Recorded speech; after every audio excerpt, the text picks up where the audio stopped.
자, 오늘 부자가 되고 싶은 사람들에게라는 제목, 참 제목이 좋지요. 여러분 다 부자 되고 싶잖아요.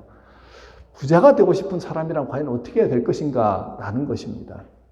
이 시대를 움직이는 가장 강력한 힘이 있다면 여러분들은 아마 고백하셨죠. 하나님 아닙니까? 아멘, 할렐루야 말씀입니다. 그런데 세상 사람들은 뭐라고 생각할까요?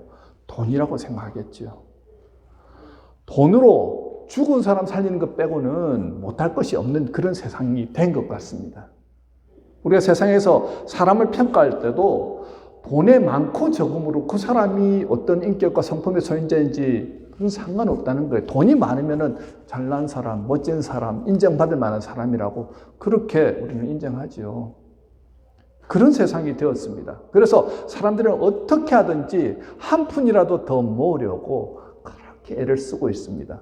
예전에는 먹고 살기 위해서, 먹고 사는 게 힘들었잖아요. 살기 위해서 돈을 벌었다고 한다면 지금은 조금 더 타인들보다는 좀 더 나은 삶을 살기 위해서 무시당하지 않고 더 인정받기 위해서 그렇게 돈을 버는 것 같습니다. 여러분, 돈은 하나님이 우리에게 좀 더 나은 삶을 살라고 주신 삶의 수단이지요. 그러나 많은 사람들이 돈을 섬기고 있습니다. 돈 하면서 돈을 쫓아다니더라는 거예요. 그러면서 점점 돈의 노예가 됩니다.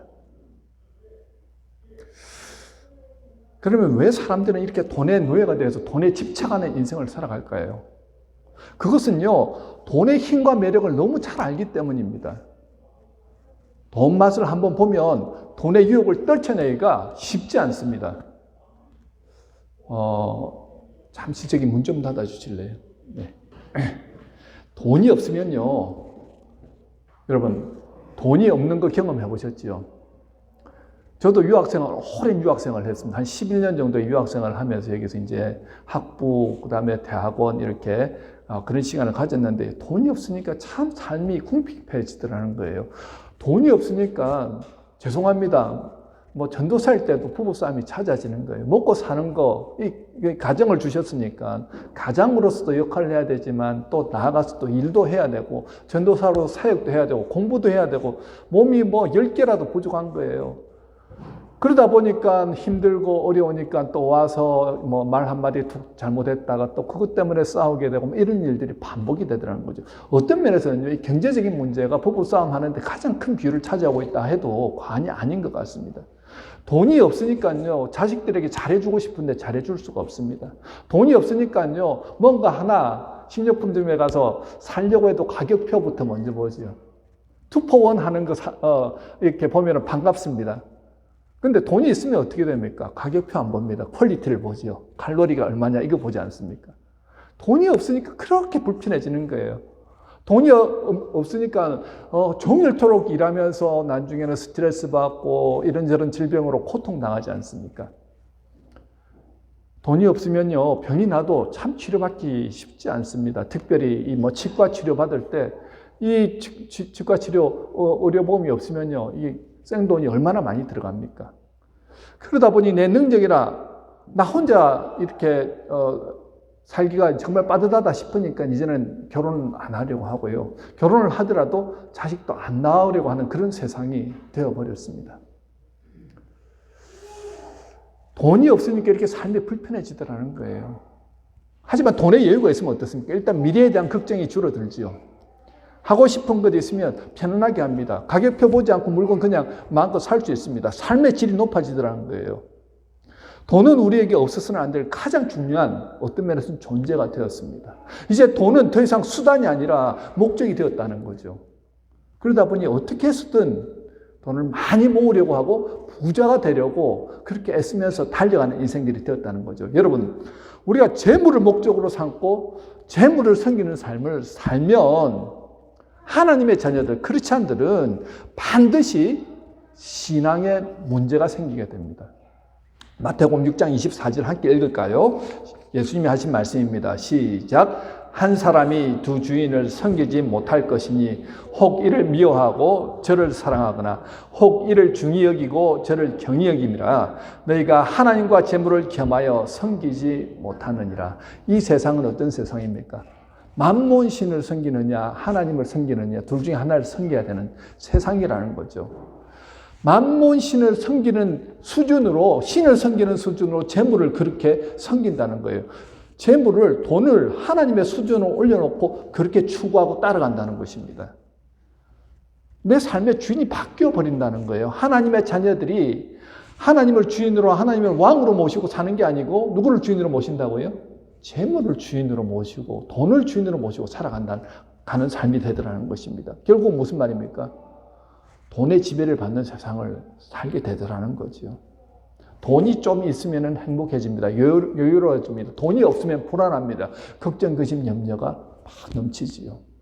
여러분, 물질에 대한 탐욕은요, 믿음에 치명적인 타격을 줍니다. 신앙생활과 물질생활은 서로 분리된 것이 아닙니다. 상호 굉장히 밀접한 관계가 있습니다. 바른 물질관을 가져야 바른 신앙생활을 할 수 있다는 거예요. 물질생활은 엉망인데 신앙생활 잘한다. 그럴 수가 없다는 거죠. 이런 경우는 찾으려고 해도 물질생활 엉망으로 하는데 신앙생활 참 잘한다. 이런 분 여러분 보셨습니까? 없지요. 아무리 교회를 오래 다녔고 교회에서 중직을 맡았다 할지라도 물질에 대한 욕심에서 자유하지 못하고 물질을 제대로 선용하는 능력이 없다고 한다면 분명하게 믿음이 자랄 수 없다라고 말씀합니다. 크리스찬들은 자기의 정체가 무엇인지 분명히 알고 살아가야지 하루하루를 살아가면서도 진정한 보람과 행복을 느끼면서 살아갈 수 있습니다. 그런데 물질을 내 삶의 주인인 양 모시고 그것을 추구하면서 살아가다 보니까 하나님에 대한 믿음이 점점 식어지더라는 거죠. 그래서 예수님이 이런 말씀하셨거든요. 마태복음 19장 24절부터 다 같이 한번 읽을까요? 시작! 다시 너희에게 말하노니 낙타가 바늘귀로 들어가는 것이 부자가 하나님의 나라에 들어가는 것보다 쉬우니라. 한마디로 부자가 하늘나라 들어간 것은 정말 어렵다는 거예요. 정말 한 100만 명 중에 한 명 들어갈까 말까 할 정도로 어렵다라는 것을 이렇게 강조하고 있죠. 낙타가 어떻게 바늘귀로 들어가겠습니까? 불가능하다는 거죠. 왜 어려울까요? 하나님이 아니라 돈을 추구하면서 돈을 주인으로 삼고 살아가다 보니까 이 두 주인을 섬기고는 살아갈 수 없다는 것을 지금 말씀하는 거예요. 그런데 제가 오늘 여러분들에게 이런 얘기를 하면 혹 오해하시는 분들이 계실지 모르겠습니다. 성경은요, 부자를 무조건 나쁘다고만 그렇게 말하지는 않습니다.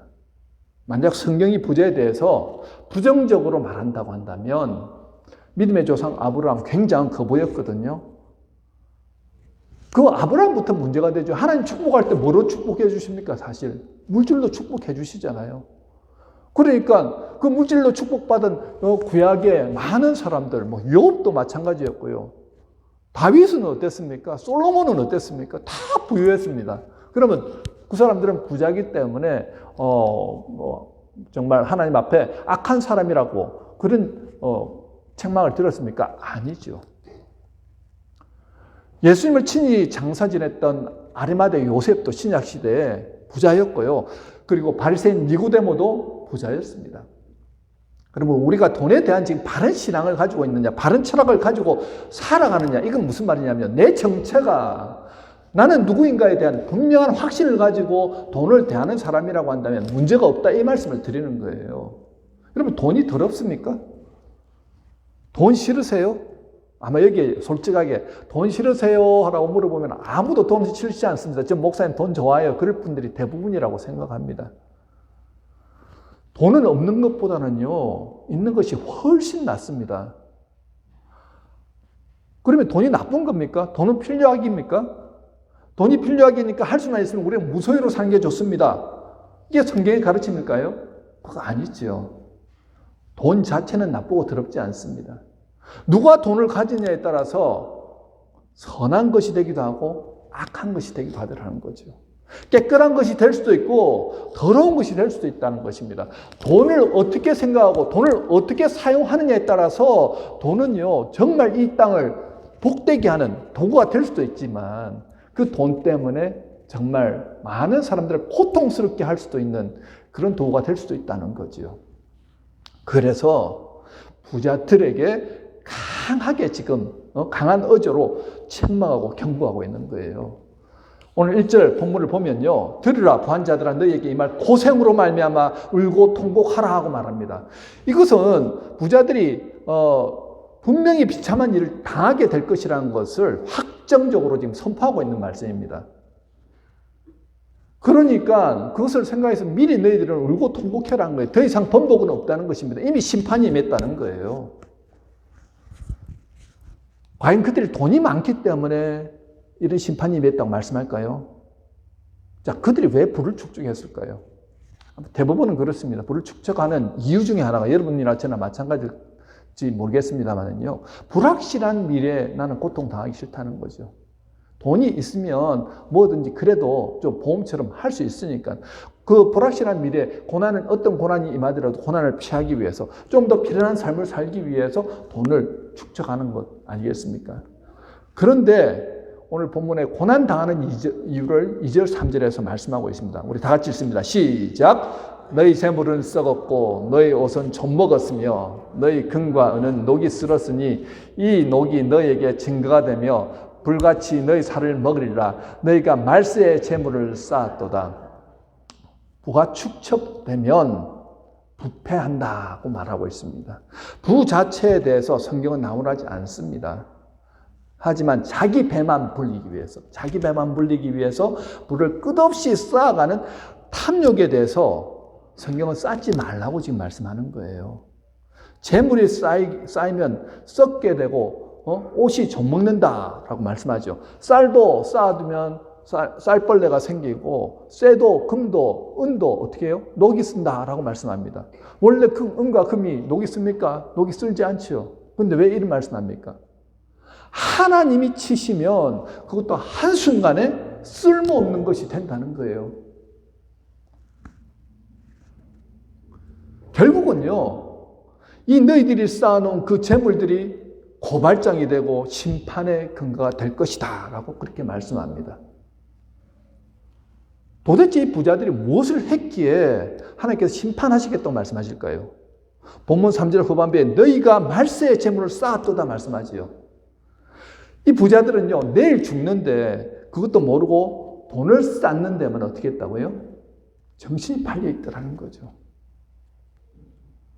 이제 막 숨이 넘어가는 상황인데 죽는 순간까지 재물을 놓지 못하는 그런 형국이더라는 것입니다. 삶의 초점이 잘못되어도 한참 잘못되었다는 거죠.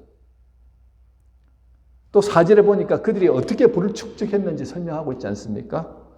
다 같이 읽습니다. 시작. 보라, 너희 밭에서 추수한 품꾼에게 주지 아니한 싹이 소리 지르며 그 추수한 자의 우는 소리가 망군의 귀에 들렸느니라. 무슨 말입니까?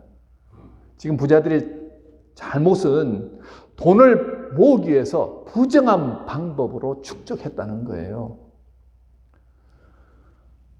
부의 분배가 공평하게 이루어져야 되는데 자신들은 가지고 있던 땅덩어리를 이용해가지고 사람들 노동력을 이용해서 많은 부를 쌓았는데 그 일한 사람들에게 제대로 어떻게 봉사를 주지 않았다라고 얘기를 하죠.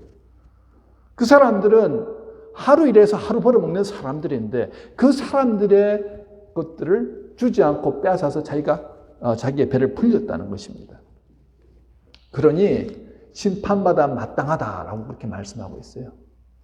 5절에 너희가 땅에서 사치하고 방종하여 살죽의 날에 너희 마음을 살찌게 하였도다. 이게 무슨 말입니까? 그렇게 빼앗은 돈으로 자기 배를 불리면서 그렇게 사치하고 쾌락하면서 그런 삶을 살았다는 거예요. 돈이 있으니까 마음껏 즐기고 마음껏 자기가 하고 싶은 걸 하더라는 거죠. 다른 사람들의 고통, 다른 사람들에게서 그 노동의 정당한 대가를 주지 아니하고 어떤 그런 이익을 가지고 자기 배를, 자기의 쾌락을 그렇게 누리며 살아가더라는 것입니다. 6절에 뭐라고 말합니까? 너희는 의인을 정죄하고 죽였으나 그는 너희에게 대항하지 아니하였느니라. 돈으로 갑질했다는 거죠. 돈으로 착하고 선량한 사람들의 등을 쳐먹었다는 것입니다. 그리고 힘없는 의인들을 죽음으로 내몰았다는 것입니다.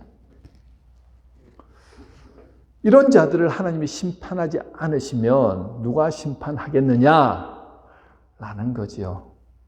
불의한 부자들은 하나님의 심판에서 면할 길이 없다는 것입니다. 여러분 이 말씀을 잘 기억하십시오. 제가 토론토에 전도사로 있을 때 그때 교회 반주를 하던 자매가 유학생으로 있었습니다. 학생 비자로. 그래서 일을 할 수 없는 자매였어요. 그럼에도 불구하고 방학 때 이제 돈이 좀 부족하니까 아르바이트로 가서 캐시를 받고 일을 하겠습니다 하고 식당에서 뭐 일을 하라고 해서 한 달 동안 하루에 8시간씩 6일 동안을 일을 했습니다. 열심히 일을 했습니다. 근데 한 달이 됐는데 갑자기 나가라는 거예요. 그럼 뭐 때문에 나가라는지도 모르고 다음 주일날 오면 돈을 주겠다. 그래서 다음 주일에 갔더니 돈을 주지 않겠다는 거예요. 너는 학생 비자로 와서 불법으로 이랬기 때문에 난 돈 못 주겠다라고 얘기를 했다는 겁니다. 알면서 그렇게 시켜놓고 실컷 바쁜 시절에 일 시켜놓고는 이제는 돈을 주기 싫으니까 돈을 안 주겠다는 거예요. 그분이 어느 교회 집사님이었다는 겁니다. 그 말을 듣고는 야, 어떻게 세상에 이럴 수 있나. 같은 한국 사람들끼리 가난한 유학생 먹고 살기 위해서 이렇게 힘들게 지금 공부하면서 유학생활 하는데 도와주니 못할 망정 어떻게 이럴 수 있느냐. 그 억울한 심경, 그 아픈 심경을 가지고 눈물을 흘리던 그 자매의 모습이 아직도 여전히 생각이 나거든요. 하나님은 그런 사람들을 꼭 기억하십니다. 가난한 자들, 그리고 정말 소외된 자들, 그렇게 살아보려고 애쓰는 자들, 그들의 피눈물을 흘리게 하면서 얻은 이익으로 자기 배를 불리는 사람들, 하나님께서는 결국 어떻게 하십니까? 식당 나중에는 문 닫았다는 그런 소리를 들었거든요. 결코 하나님께서 가만히 그냥 놔두고 보시지 않는다는 거죠. 5절에 살육의 날은 심판의 날을 의미합니다. 여러분, 이 땅에서의 끝이 그냥 끝이 아니라는 거예요. 이 땅에서 배불리 먹고 사는 것으로 끝난다. 세상 사람들은 그것이 끝이라고 생각하기 때문에 그렇게 달려갑니다. 그런데 하나님의 사람들은 그렇지 않지요. 영원이라는 산 가운데 이 짧은 이 세상의 인생은 기껏해야 80에서 100년의 삶입니다. 그 산 가운데서 돈을 벌기 위해서 남의 눈에서 피눈물 흘리게 하면서 벌었던 그 돈 때문에 결국은 하나님의 심판대 앞에 분명히 서게 될 것이다 라고 말씀하는 거예요. 그런데 이 말씀은요, 여러분 기억하십시오. 예수 안 믿는 사람들에게 주신 말씀이 아니라는 거예요. 이 야고보서가 흩어진 교회들에게 보낸 편지는요, 예수를 알고 예수를 믿은 사람들, 그 중에서도 지금 돈을 번 것에 목적이 되어 있고 부자로 사는 크리스찬들에게 주신 말씀이라는 거예요. 여러분, 크리스찬의 의미가 뭔지 아시지요? 여기서부터는 잘 들으셔야 됩니다. 크리스찬, 예수를 믿음으로 구원받은 자들 아닙니까? 하나님의 자녀들이다. 자칭 아니면 하나님으로부터 인정받는 사람들, 하나님의 인도를 받고 하나님의 말씀대로 순종하며 살아가도록 부름받은 사람들, 하나님의 다스림과 하나님의 통치를 기꺼이 받겠다고 믿음으로 선포하며 사는 사람들, 그 사람들을 크리스찬이라고 말합니다. 그런데 그 크리스찬들이 이 땅에서 살아가기 위해서 애쓰면서 열심히 살아갑니다. 이민생활하면서 열심히 살지 않는 사람 별로 못 봤습니다. 다 사시는 거 비슷해요. 언어가 잘 되지 않는데 와서 불어를 공부해가지고 여기서 떠듬떠듬 되는 불어나 영어로 그렇게 조그만 컨비니언스를 하시기도 하고 식당을 하시기도 하고 얼마나 힘겹게 살아오셨습니까? 다들 열심히는 사시는데 그래서 돈을 모으시고 그렇게 해서 잘 살아보려고 얼마나 애를 쓰셨습니까? 그런데 내가 이렇게 애쓴 것이 나중에 하나님 앞에 섰을 때 나중에는 어떻게 해요? 칭찬과 격려와 환영을 받는 것이 아니고 내가 그렇게 살아온 인생 때문에 하나님 앞에 책망 듣고 네가 누구냐라고 그렇게 하나님 앞에 들을 수 있다는 거예요. 왜 그런 줄 아십니까? 처음에 말씀드렸지요. 우리의 정체가 누군지를 알아야 된다는 거예요. 나는 하나님의 백성입니다. 하나님의 자녀입니다. 라는 분명한 의식이 없이 돈이 목적이 돼서 돈을 벌기 위해서 전전긍긍하며 살아가는 인생이라고 한다면 그 안에는 하나님 없는 인생길을 지금 혼자 힘으로 살아가고 있는 인생이라고 밖에 볼 수 없습니다. 돈이 목적이 되다 보니까요. 타인을 이용해서 돈을 벌려고 노력합니다. 타인이 고통을 당하든지 타인이 어떻게 되는지 상관이 없다는 거예요. 내 배만 불리면 됩니다. 나만 이익을 얻으면 된다는 거예요. 하나님의 백성은 절대 그래서는 안 된다고 오늘 말씀하시는 겁니다. 무슨 말입니까? 하나님이 통치하시는 사람, 하나님이 다스리시는 사람이라고 한다면 가장 중요한 것이 나는 지금 하나님 앞에서 어떤 삶을 살고 있는가를 항상 자기를 바라보셔야 한다는 거죠. 여러분들 컨비니언스를 할 수도 있고 식당을 하실 수도 있고요. 그리고 여러분들 뭐 조그만 사업체들을 할 수가 있고 아니면 직장 생활을 할 수가 있습니다. 근데 분명히 기억하십시오. 우리는 그저 평범한 사람들이 아니라는 거예요. 나를 이곳에 지금 몬트리올 이 땅에 컨비니언스 잡이든 식당이든 이 사업을 하게 하신 분은 하나님이시다라는 거예요. 하나님의 자녀로서 나는 지금 이 일을 하고 있습니다. 여러분들이 직장생활을 하시는 분이라고 한다면요. 나는 지금 하나님의 사명을 붙들고 오늘 직장에 가서 그 일을 하고 있다는 거예요. 그 분명한 의식을 가지고 살아나갈 때 여러분들이 하는 말이나 여러분들이 하는 행동은 하나님의 사람으로서 하는 말과 행동이 된다는 것입니다. 목적이요. 내가 하나님께서 내게 맡겨주신 귀한 사명, 이 땅을 복되게 하고 하나님의 나라와 하나님의 뜻을 이루기 위한 삶을 살아가게 된다는 거예요. 그것을 위해서 돈을 버는 것입니다. 그것을 위해서 이 땅에 부름을 받았고요. 그것을 위해서 오늘 몬트리올에 그리고 여러분들의 직장에 여러분들의 사업터를 오픈하게 하셨다는 것입니다. 많은 사람들이 일을 하는데 하기 싫어서 억지로 전전긍긍하면서 내가 정말 스트레스 받고 하기 싫은데 어쩔 수 없이 먹고 살기 위해서 한다. 거기에 무슨 은혜가 넘쳐나겠습니까? 거기에 무슨 감사가 있겠습니까? 거기에 무슨 능력이 흘러가겠습니까? 아무런 그저 내 힘으로 내 능력으로 어쩔 수 없이 살아가는 전전긍긍하면서 살아가는 인생길이 될 수밖에 없겠죠. 그런데 내 의식이 나는 하나님의 다스림을 받고 하나님의 은혜 가운데서 믿음으로 오늘도 내게 부어주신 귀한 능력으로 오늘 서 나가겠습니다. 그렇게 서 나아갈 때 그 사람의 인생은 다르죠. 돈을 버는 관점도 다르고 사람을 대하는 관점도 다르더라는 것입니다. 나 한 사람이 하나님의 능력을 받아서 복의 통로가 되어서 하나님의 복을 전달해 주는 역할을 감당하더라는 거예요. 여러분 돈을 왜 버십니까? 나 혼자 잘 먹기 위해서 버는 사람들은 그 수준을 벗어나지 못합니다. 여러분들의 수준에서 벗어나지 못하는 돈을 벌 것입니다. 그런데 내가 돈을 벌음을 통해서 하나님의 나라를 복되게 하겠다. 하나님의 나라가 임하는 일에 내가 쓰임받기 위해서 돈을 벌겠다. 그리고 하나님의 영광을 위해서 하나님의 뜻을 이루기 위해서 사람 살리는 일을 하기 위해서 나는 돈을 벌겠다. 그 믿음으로 여러분들이 맡겨주신 모든 분야에서 일을 하신다고 한다면 하나님의 능력이 그 사람과 함께 한다는 것입니다. 솔로몬이 그 나이 어린 시절에 얼마나 두려운 가운데 왕이 되었습니까? 그가 기도하면서 하나님 앞에 1000번의 제사를 드리면서 기도했던 내용이 무엇입니까? 하나님, 나 다른 거 원치 않는데 하나님께서 꿈에 나와서 환상으로 보여주시지 너 무엇 해주기를 원하느냐? 하나님, 저 사람들을 잘 이렇게 이런 어려움이 있을 때 그것을 잘 판단할 수 있는 지혜를 주십시오라고 하나님 앞에 간절히 기도했을 때 하나님이 지혜를 더하여 주셨잖아요. 근데 지혜만 주신 게 아니잖아요. 그 지혜를 통해서 하나님께서 부도 주시고 명예도 주시고 그 모든 것을 다하여 주시더라는 것입니다. 그가 원하는 것은 정말 하나님이 원하시는 하나님의 나라를 원했거든요. 여러분, 저와 여러분도 마찬가지라는 거예요. 공부를 하는 목적도 그렇고 사업을 하는 목적도 그렇고 직장에 다니는 목적도 그렇고 내가 있는 모든 곳에서 하나님의 나라와 그 통치에 따라서 믿음으로 나는 서나가겠습니다. 간절히 고백하면서 그렇게 내게 맡겨진 일들을 감당해 보십시오. 놀랍게도요, 하나님의 지혜가 여러분들 안에 흘러넘칩니다. 여러분들 통해서 여러분들 주변에 사람들이 복받게 된다는 거예요. 선교사님들 중에 자기는 돈이 넉넉하고 먹고 사는 게 충분히 되는데도 일부러 제3세계 가장 가난한 국가에 가가지고 공장을 이런 가내 수공업이라고 하는 미싱을 이렇게 몇 대를 가지고 가가지고 그 여인들 정말 성착취를 당하고 여인들 혼자 힘으로는 살아갈 수 없는 그런 어린 우리 여인들을 교육을 시키는 거예요.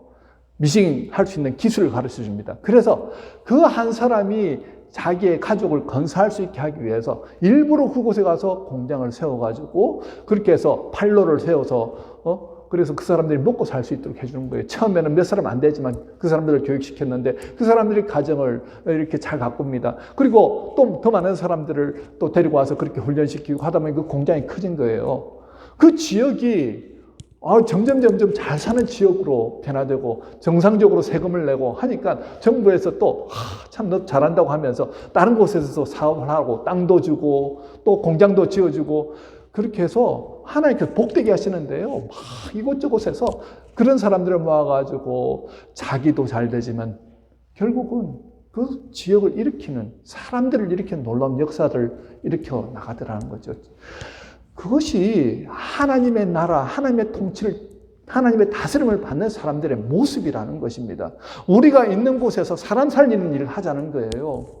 우리 혼자만 그냥 먹고 살기 위해서 돈 하면서 이 앞만 바라보고 살아가면 우리 능력 한계를 벗어날 수 없습니다. 그리고 돈에 치여서 결국 돈 때문에 스트레스 받아서 돈도 모이지 않고 스트레스만 받다가 그렇게 전전긍긍하는 걱정근심 염려로 살아가는 인생밖에 될 수 없죠. 그런데 하나님의 나라를 바라보면서 하나님의 은혜 안에서 이렇게 하루하루를 살아간다고 한다면 여러분들 때문에 어떤 사람은 살 소망을 가지게 된다는 거예요.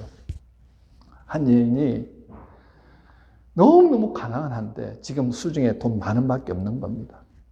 아이를 하나 낳았는데 젖이 지금 말라가지고 아이를 먹여야 되는데 분유를 사기 위해서 구멍가게에 들어갔는데 그 구멍가게 주인은 아주 신실한 크리스찬이었습니다. 분유가 얼마냐고 하니까 작은 게 16,000원이라는 거예요. 근데 이 분유 살 돈 지금 만 원밖에 없는데 그렇다고 뭐 깎아달라고 할 수도 없고 그러니까 실망해가지고 이 일을 어떻게 하냐 하고 막 힘든 가운데 돌아서려고 하는데 이 주인이 그 분유통을 그냥 갑자기 하나를 탁 떨어뜨리는 거예요. 그 탁 떨어뜨렸는데 그것이 살짝 이렇게 구부러진 겁니다. 그러면서 이걸 떡 들면서 우리 가게에서는 제품이 살짝 이렇게 문제가 생기면 절반 값으로 해줍니다. 이거 혹시 사시겠습니까? 그러니까 너무 기뻐하면서 그래요? 하면서 돈을 10,000원을 내고 그 2,000원을 이렇게 돌려주면서 그래 잘 키우시라고. 그런데 그 여인이 몰랐겠어요? 이 주인이 나를 위해서 이렇게 하는 거구나. 이 주인의 목적은 뭡니까? 돈을 버는 게 목적이기도 하지만 내가 이 일을 함을 통해서 힘든 사람, 가난한 사람, 어려운 사람 난 돕겠다는 거예요. 사람 살리는 일을 하자는 거죠. 그 한 사람이 이 주인의 이 배려심으로 인해서 어떻게 해요? 살 소망을 가지지 않습니까? 여러분, 예수 믿는 사람은요, 여러분들이 있는 모든 곳에서 그런 일을 하는 사람으로 부름을 받았다는 것입니다. 내가 있는 곳이 사람 살만한 곳으로 내가 돈을 모으는 목적도 사람 살리는 목적으로 주의 나라와 주의 뜻을 이루고 주의 영광을 위해서 달려가는 삶을 산다고 한다면 여러분들의 삶은 하나님이 함께 하시는 삶이 된다는 것입니다. 돈이 따라오는 인생이 되고 여러분들이 하는 일들을 통해서 하나님의 나라가 세워지고 확장이 된다는 것이죠. 저는 그런 모든 우리 새생명 성도들이 그것을 추구하면서 그렇게 모두가 부자가 되었으면 좋겠어요. 하나님의 나라와 하나님의 뜻을 위해서 나는 주님의 영광을 위해서 살아가겠습니다. 결단하시는 저와 여러분 되시길 주님의 이름으로 축원합니다.